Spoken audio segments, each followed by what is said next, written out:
Hello, my name's Andrew Brooks. Welcome to my YouTube channel. This video, we're going to be looking at a relatively unknown McCartney album.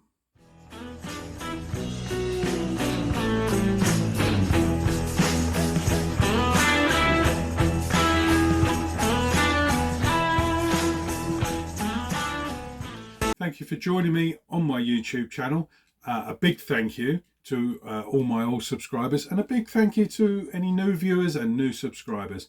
Have been away for a while. I've had a few messages, and a few people came up to me at the New York Beatles Fest. I went there earlier this year, and to say, you haven't had any output for a while, you know, what's happening? And I said, look, I've been really busy at work. I'm back. So here for the first video of 2025, and it's already nearly May. Can you believe it? We're going to be looking at a Paul McCartney album that, outside of the Beatles McCartney sphere, no one has ever heard of. If you was to go up to Joe Public in the street and say, have you ever heard of this album? They would say, no. The album I'm referring to is this one, Twin Freaks, by, well, Twin Freaks. It's a Paul McCartney collaboration with a DJ called Freelance Hellraiser. Now, this album was released on the 13th of June 2005. Oh, 20 years ago now. Can you believe that? It's, as I said, a collaboration between Paul and a DJ called Freelance Hellraiser. Now, Freelance Hellraiser, his real name, Roy Kerr, so Roy, was the DJ for Paul McCartney's 2004 tour, where he did like Russia and places like that, Red Square. And his role was to play music. He was the DJ that played the music before the McCartney show. So you had like half an hour of McCartney music before he came on. Interesting thing about Roy Kerr is he's a mashup expert.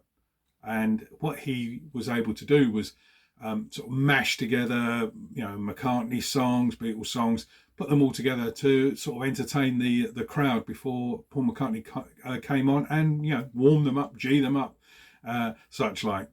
And he would mash up McCartney songs with Beatles songs and stuff like that. And in fact, you can actually see a clip of it on YouTube. If you click here, at the end of this video, you will see a little bit of the concert from Red Square in Russia, and you can hear Freelance Hellraiser starting off with Venus and Mars, you know, sitting in the stands of the sports arena, etc., etc., and then he starts going into other songs. So it's worth a listen if you haven't heard any of his stuff before. Moving on to the record itself, Twin Freaks. It was released, as I say, in 2005, and it was at this time when vinyl records were dying. Everyone was into MP3s on your MP3 player, whatnot. CDs still there, but they're also dying off, because if you can fit thousands of songs on your little iPod that big, why the hell do you want a CD player where you have to carry the CDs around and put them in? So everyone was getting into downloads, MP3s. Streaming wasn't quite there. That was to come in a few years' time, but certainly vinyl was on its way out, or so we thought. Record companies at this time were only pressing thousands, at the most tens of thousands of copies of records, but certainly only in the thousands. And in fact, Twin Freaks was only sort of released. There was only 2,500 physical copies made worldwide. Can you imagine that? Fortunately for me, I've always been unfashionable, gone against the trend. So when everyone else was moving away from records, I carried on buying them, and thank God I did. Otherwise, I wouldn't have my copy of Twin Freaks. Now, Roy Kerr has actually confirmed that there was only vinyl copies made of Twin Freaks. There was no official release on CD of Twin Freaks album. He says that there were a few sort of promo copies pressed up or recorded onto CD, but there was only a handful. And in fact, he said he had most of them still in his cupboard, I think. But yeah, so there was no sort of official release on CD of Twin Freaks, and there's never been a repress of the vinyl. So unfortunately, all you people who have got Twin Freaks on CD, probably bought it off eBay or whatever, they are unfortunately pirates. It was available on download, and that's probably where the bootleggers have got their recordings from to press up onto CDs.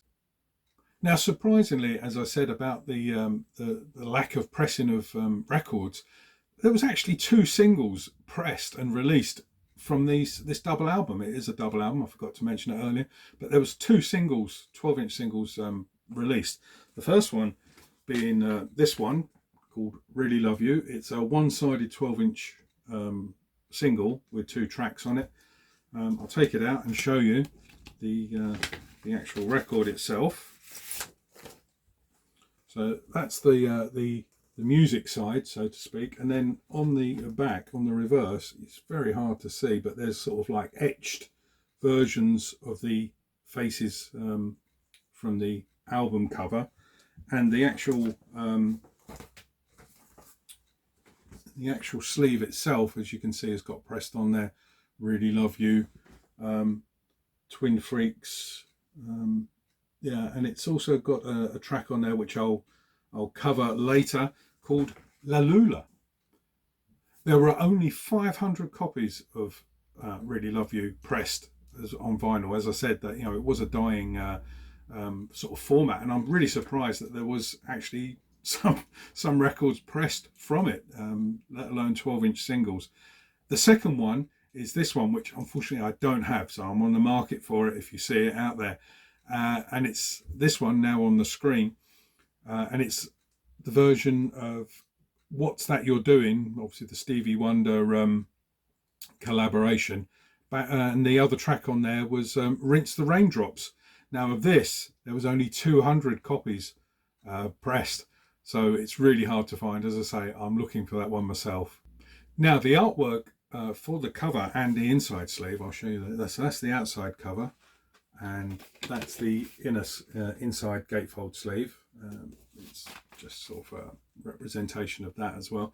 These were Paul's paintings, sort of done in the style of William de Kooning, who was a friend of Paul's. So, and this was actually called Twin Freaks, and I think that's probably when Roy Kerr and Paul sort of like were going through the album, trying to decide what to call it. And I believe Roy saw this picture and said, Twin Freaks, why not? Now, as I mentioned, it was available in 2005 when it was released on download, and that was in WMA format. That's like Windows Music something or other format. But it was reissued later on in 2012, and you could download it from iTunes and Amazon. Now, I checked this morning, and it's no longer available on Amazon as a download. There is a couple of copies on there for sale, the actual vinyl on there for sale, a bit pricey. Yeah, the downloads, I'm not sure if you can still get them on iTunes or even on Paul's website.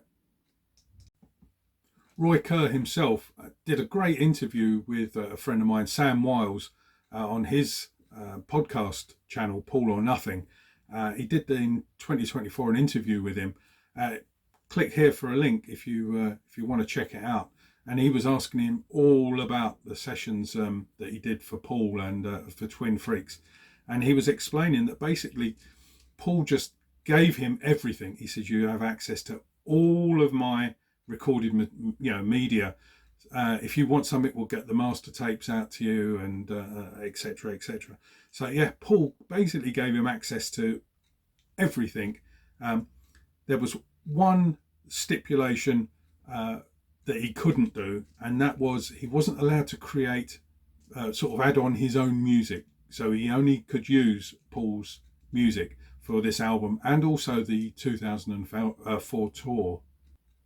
So what tracks are on the album? What music did Roy Kerr, freelance Hellraiser, use to create Twin Freaks? Well, let's have a look. The first track, Long Haired Lady from Ram. Next track, Rinse the Raindrops from the album Driving Rain. He also used, for the next track, Dark Room from McCartney 2. And then he used the single Live and Let Die. Now, Kerr interestingly says he was unaware that he shouldn't have used it because it was used in the film, and I'm guessing there was various copyright issues. But Paul decided, what the hell, we'll keep it in anyway. The next track is Temporary Secretary from McCartney 2. Then we have What's That You're Doing, his duet with Stevie Wonder from Tug of War, which is obviously the second single that I spoke about earlier. Then he used Oh Woman Oh Why, which was the B-side of Another Day. And then from the Wings Wildlife LP, he used Mumbo, bits of Mumbo. Then it was Coming Up from McCartney 2. And lastly, Maybe I'm Amazed, also from the McCartney solo catalogue, McCartney. Now, as I referenced earlier, there is a new track. I say new because obviously it's using Paul's old material, but it wasn't one that I recognised. It's called Leula, and that's the second track on the first 12-inch single that was released, but it's also on the album. And it's, as I say, it is the only new track on the LP. And it features a riff from Old Siam Sir from Back to the Egg, and also a little bit of guitar from Oh Woman Oh Why. This LP is probably one of the most sought after LPs from McCartney's solo career. Certainly a lot of Beatles fans that I know haven't got a copy. There may be even McCartney fans who are totally unaware that this album is out there and now are going to be trying to source a copy, either get an original vinyl or the bootleg CDs. Certainly if you was to ask, as I said, Joe Public in the street, they would be totally unaware of it. And I would also guess a lot of sort of serious record collectors wouldn't even have a copy in their collection. Now, I'll be honest with you, it's not on my sort of regular rotation on my record player. I probably hadn't, until I was doing the research for this, I probably had only played it a handful of times, certainly more last year, and now hearing it again, I think I might be playing a little bit more often. I think I have to be in a certain sort of mood to appreciate it, but yeah, I'm certainly a big fan of it, and I do enjoy it once I actually put it on and get into it. Well, that just about wraps it up. As I said, it's just a short little insight into this unusual McCartney album. I'd just like to say thank you very much for watching. If you're not a subscriber, all you need to do is just click the button down here and you'll instantly hear of any new videos. Also, click the link for Buy Me a Coffee. I think it was probably on the screen now, but it's certainly down in the remarks. That basically helps me keep the channel going. Just, click on Buy Me a Coffee. It just throws a couple of quid at me down the down the internet, and that enables me to carry on buying records, to tell you about them and show you them if you're unable to get them for yourself. Anyway, as I said, my name's been Andrew Brooks. Thank you very much for watching, and I'll see you next time.